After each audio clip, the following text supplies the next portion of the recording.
में हमारा अपना कोई है तो वो महाराज जी है। वैसे तो ये हमारी पूरी ननिहाल है भागवत जी की उद्गम स्थली, भागवत जी यहाँ की है, परंतु जहाँ हम कभी भी जा सकते हैं बद्रीनाथ में, मुंह उठाए चले जाते हैं, कोई महाराज जी नहीं होते तो भी चले जाते हैं। और महाराज हम आपको प्रेरणा नहीं दे रहे, लेकिन अगर कॉफी पी ले महाराज जी के आश्रम की भीड़ लग जाएगी महाराज जी का। ऐसी सुंदर वो लगती नहीं कॉफी से, ऐसा लगता चरवामृत है ठाकुर जी का। ऐसे सुंदर हनुमान जी वहां विराजमान, खाद चौक आश्रम महाराज जी का। महाराज जी तो बाहर थे, लेकिन हमने जिद करके बुलवा लिए, एक दिन 2 दिन, जब तक महाराज जी हम यहाँ आए, आप थोड़ा आशीष दो। और ये देख करके तो एक मैया जब दूसरे मैया के लाला हो तो जैसे खुश हो, वैसी प्रसन्नता आज हो रही है कि आपको भी लाला मिले हैं, सबन को ऐसे ही लाला मिल जाए। और आप प्रयास नहीं करो, ठाकुर जी प्रयास करके आपके पास आए, ये भक्ति की सार्थकता है, ये आपके भजन की सार्थकता है। ऐसे महाराज जी अब आप 2 शब्द कुछ कह दो, बद्रीनाथ में महाराज सब बैठे हैं, आप कुछ आशीष सबको दे देंगे, वाके बाद फिर हम एकांत में चल के बात करेंगे। लाओ बलभद्र विशाल भगवान की।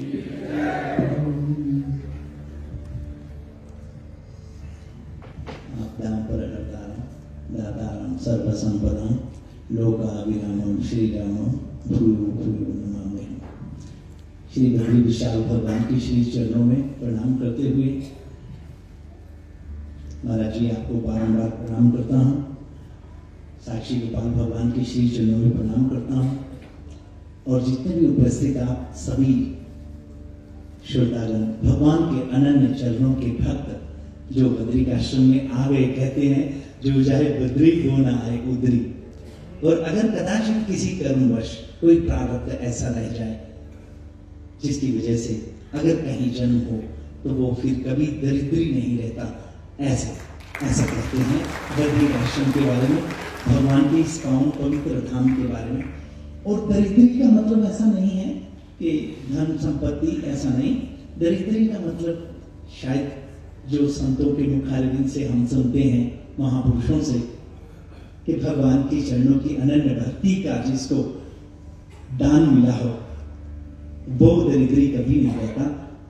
तो मेरे को ऐसा लगता है कि संत महापुरुष जो बोलते हैं दरिद्रता मतलब धन से नहीं, बल्कि भगवान की भक्ति अगर नहीं है, भगवान के चरणों में प्रेम नहीं है और उनमें अनुराग नहीं है, श्रद्धा नहीं है, विश्वास नहीं हो पा रहा है, और अगर परमात्मा से प्रेम नहीं हो पा रहा तो संत लोगों का यही मानना है कि शायद वही दरिद्री है, अगर किसी को भगवान से प्रेम नहीं हो पा रहा। तो ये दरिद्रता कभी जीवन में बद्री के आश्रम में अगर कोई आ जाए, और महाराज श्री बद्रीनाथ जी भगवान जो हमारे पूरे विश्व के कुल देवता है महाराज जी, पूरे विश्व के। और भगवान बद्री नारायण ऐसे साक्षात नारायण है जो पूरे विश्व के जितने भी हम मनुष्य लोग हैं उनकी कामना करते हैं कि एक बार मेरे यहाँ पर आ जाए और इनका कल्याण हो जाए और इनका मोक्ष हो जाए। ये मोक्ष का ऐसा धाम है कि यहाँ पे नारायण सभी का इंतजार करते हैं कि एक बार मनुष्य मेरे इस स्थान पे आ जाए। तो महाराज जी इस धाम पे आप सभी लोग आए तो आपका सबका कल्याण तो निश्चित है ही, लेकिन भगवान की जो यहाँ पे महाराज श्री के मुखारबिंद से जो हरि चर्चा, भगवान की जो कथा सुन रहे हैं हम लोग, इससे पावन पवित्रता के साथ साथ भगवान में श्रद्धा, विश्वास और बहुत ज्यादा प्रेम आपका बढ़े, मैं भगवान से प्रार्थना करता हूँ। और मुझे भी भगवान ऐसा भक्ति का दान दे। महाराज जी 2 शब्दों में जल्दी जल्दी बताता हूँ। महाराज जी साक्षी गोपाल भगवान द्वारकापुरी में यज्ञ कर रहे थे फरवरी मार्च में। तो यज्ञ के बाद में महाराज जी दर्शन करने के, जो साक्षी गोपाल द्वारकापुरी भगवान की हैं, आप वही हैं जी। तो उनके दर्शन आप लोग जो कभी भी गए होंगे तो आपने किए होंगे, साक्षी गोपाल भगवान।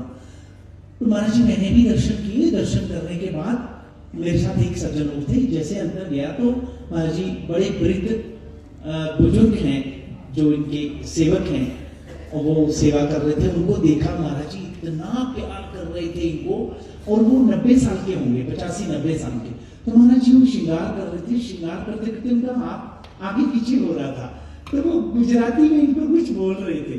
तो महाराज जी मेरे को तो पूरी समझ में नहीं आती, लेकिन भाव समझ रहा था कि वो इनके साथ जो है ठाकुर जी जीत कर रहे होंगे, कुछ होगा उनका आपस में।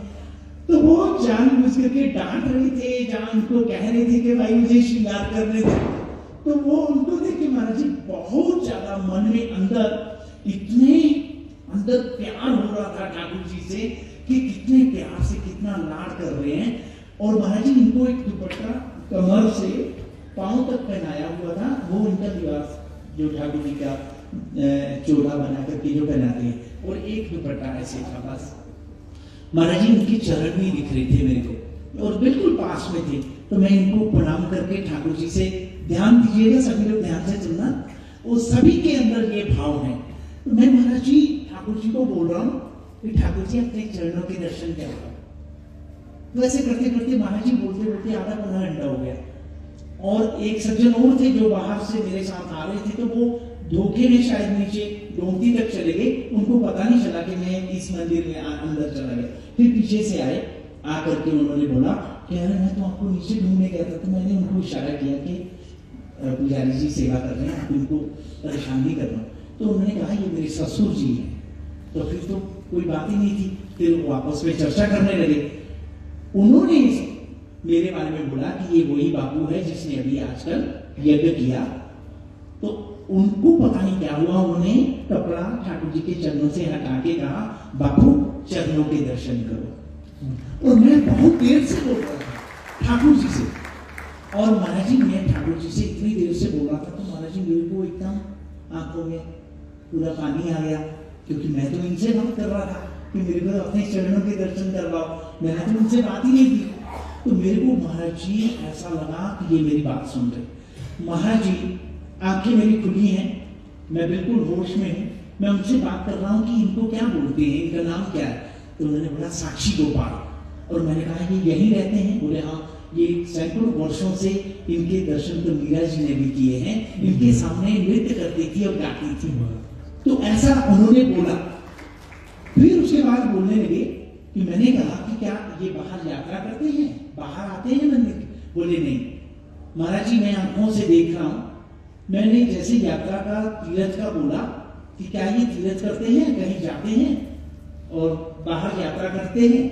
उन्होंने बोला नहीं नहीं, ये यात्रा क्यों करेंगे, ये तीर्थ में ही तो रहते हैं। महाराज जी मैं देख रहा हूँ। मैं इनको ऐसे गोदी में पकड़ के ऐसे इस तरफ यहाँ पे ऐसे पकड़ के, महाराज जी मैं इनको जगन्नाथपुरी, रामेश्वरम, सारे तीर्थों में महाराज जी मैंने 12-15 सेकंड में वो दृश्य आंखें खुली हैं, उनसे बातें हो रही हैं, और वो मैंने इनके साथ वो यात्रा की। और मैंने फिर उनसे बात बोला कि मैंने कहा महाराज जी ये तो मंदिर में नहीं रहेंगे, ये तो यात्रा करने जाएंगे। तो उन्होंने बोला कि ऐसा कभी हो नहीं सकता। मैंने कहा मेरे को ऐसा महसूस हुआ, मैंने जो देखा अभी वो मैंने आपसे बोला। फिर उसके बाद क्या हुआ, मैंने और दो चार पंडित जी थे वहां, मेरे मन में महाराज जी भाव आया इनको भी बोलो, उनको भी बोला। तो जो सज्जन मेरे साथ थे उन्होंने बोला मत बोलो कि आप बोल रहे हैं कि ये मंदिर में नहीं रहेंगे, ये चले जाएंगे, तो अगर कहीं चोरी हो गई तो आप ही को पकड़ेंगे, तो ये तो गलत हो जाएगा आपके लिए। तो मैंने कहा नहीं, मेरे को ऐसे लग रहा है। फिर मंदिर के अंदर सभी जितने पंडित जी मिले, आचार्य जी जितने भी थे, मैंने सबको बोला, मेरे से रहा नहीं गया। मैंने कहा ये जो साक्षी गोपाल भगवान है, बोले हाँ। मैंने कहा ये मंदिर में नहीं रहेंगे, ये जाएंगे यात्रा करने, और मैंने ऐसे ऐसे देखा। तो महाराज जी फिर मैं आ गया बद्रीनाथ, कपाट खुलिए। 1.5 महीने के बाद महाराज जी मुझे फोन करते हैं कि आप कहाँ हैं? मैंने कहा मैं बद्रीनाथ हूँ। बोले आ जाओ, जो आपने कहा था साक्षी गोपाल यात्रा करना चाहते हैं वो मान गए। मैंने कहा क्या हो गया, ऐसा मानने वाला क्या? बोले नहीं पहले आप आओ। तो वहां पहुंचे, तब उन्होंने इनकी कोई लीला हुई महाराज जी, वो भी महाराज जी से मैं चर्चा करूंगा। महाराज जी वो लीला उन्होंने क्या की, उसके बाद उन्होंने कहा कि अब इनको आप ले जाओ, क्योंकि हमने वो लीला जब आपस में कुछ हुआ तो उन्होंने पंडित जी से बात की, आपस में बैठे सारे, तो सभी ने एक स्वर में कहा कि वो बाबा तो हमें बोल के गया था तो दूसरे पंडित जी ने भी कहा, मुझे भी बोला, तीसरे ने कहा मुझे भी, तो मेरे को इन्होंने प्रेरणा दे दी थी। तो सभी को करीब करीब मैंने बोल दिया था कि ये नहीं रहेंगे। तो उन्होंने कहा लो अपने ठाकुर जी और इनको यात्रा कराओ, और ये आज यात्रा कर रहे हैं गंगा दशहरा से, गंगा दशहरा से ये चल रहे। और 3 बार जगन्नाथपुरी हुआ है, 2 बार रामेश्वरम, और महाराज जी तिरुचि है, तिरुचन्नापल्ली महाराज जी ये वहां भी हुआ है जहां अंदर ही नहीं जाने देते इनको, जो अलग से विग्रह ठाकुर जी का नहीं जाने देते। जी जी जी। महाराज जी ये अंदर चोरी से गए, लेकिन ये अंदर तिरुचिरापल्ली में श्रीरंगम है। हाँ महाराज जी वहां गए थे, जी। और वहां जब गए तो महाराज जी मेरे को पूर्ण रूप से विश्वास हो गया कि ये साक्षात नारायण है। इन्होंने सही में मंदिर में पता नहीं सैकड़ों वर्षों से अंदर रह रहे थे। अब इनका मन यात्रा करके जितने भी लोग इनको देख रहे हैं महाराज जी, उनको इन्होंने दर्शन देने हैं। वो अंदर मंदिर में तो द्वारका में जाना तो इतना असंभव है कि सभी लोग नहीं जा सकते होंगे। महाराज जी ऐसे ऐसे वृद्ध रूप माना गांव में गए। माना गांव में थोड़े दिन पहले जब मैं आया था इनको लेके, तो माना गांव में बड़ी बुजुर्ग माताएं हैं, उनको भी मैंने बैठ के उनकी गोदी में महाराज जी की एक और बहुत बड़ी बात आप सभी सुने प्यार से। महाराज जी अभी कामाख्या में वहां पर माँ की चरणों में नवरात्र करने का मौका मिला, तो वहां महाराज जी बड़ी अलग साधना है माँ की, बड़ी अच्छे साधक हैं जो माँ की साधना करते हैं। महाराज जी इनको देख के ऐसे वो गोदी में ले रहे थे, और मुझे भी अजीब हो रहा था कि ये ठाकुर जी की क्या लीला हो रही है कि वो साधना अलग है महाराज, वहां अलग साधना है। और इन्होंने ऐसी मोहनी डाली उन सभी भक्तों पे, सभी साधकों पे। महाराज जी जबरदस्ती सभी लोग इनको गोदी में लें और कहें कि हम इसको लेकर के परिक्रमा करें, माँ की परिक्रमा में क्या करो। महाराज जी ऐसी जबरदस्ती लोग इनको गोदी में ले रहे। महाराज जी पता नहीं क्या ऐसा दिव्य अलौकिक क्या कुछ ऐसा है। और महाराज जी अभी आप सब लोग यहाँ हैं, मैं चाहूंगा कि आपके मन में, वैसे तो मुझे ये बोलना तो नहीं चाहिए, लेकिन अगर कोई कामना हो आपकी तो इनको जरूर बोलना, ये पूरी करते हैं और फटाफट करते हैं। क्योंकि मैंने उसी वक्त देखा, आधा पौना घंटा लगा, मैं कह रहा था कि मुझे अपने चरणों के दर्शन कराओ। महाराज जी वो चीज तो अलग है। ऐसे ही कई भक्त हैं जिन्होंने कहा, ये बात बोलने के बाद उन्होंने कहा कि हमने इनको आपके कहने के बाद हमने मन में कई बातें इनको बोली, हमारी वो पूरी हो गई। तो महाराज जी ऐसा वैसे तो बद्रीनाथ में कोई कामना रहनी नहीं चाहिए, लेकिन अगर कदाचित कोई मन में भाव हो भगवान की ही सेवा से संबंधित और समाज के कल्याण के लिए, तो आप ठाकुर जी को जरूर बोलना। आपको मेरा विश्वास है, मेरे को पूरा विश्वास है कि वो बिल्कुल पूरा होगा। बोलो बद्री विशाल भगवान की। और महाराज जी आपके मुखारबिंद से जो हम कथा सुनते हैं सभी लोग, महाराज जी हम लोग सभी धन्य हो गए हैं। और वास्तव में भगवान से प्रार्थना है कि आप इसी तरह से ठाकुर जी की जो चर्चा और भगवान की कथा सभी भक्तों को सुनाते हैं। महाराज जी हृदय में जो साधना करने वाले साधक हैं, भगवान के प्रति आस्थावान है, जिनकी श्रद्धा बहुत करती है कि भगवान के चरणों से हम जुड़े, तो आपके महाराज जी सत्संग से बहुत लोगों को महाराज जी धार्मिक लाभ होता है। भगवान से प्रार्थना है कि इसी तरह से आपके भाव भगवान और बढ़ाते रहें और सबका मंगल हो, सबकी श्रद्धा विश्वास और प्रेम भगवान के प्रति बना रहे। जय बद्री विशाल।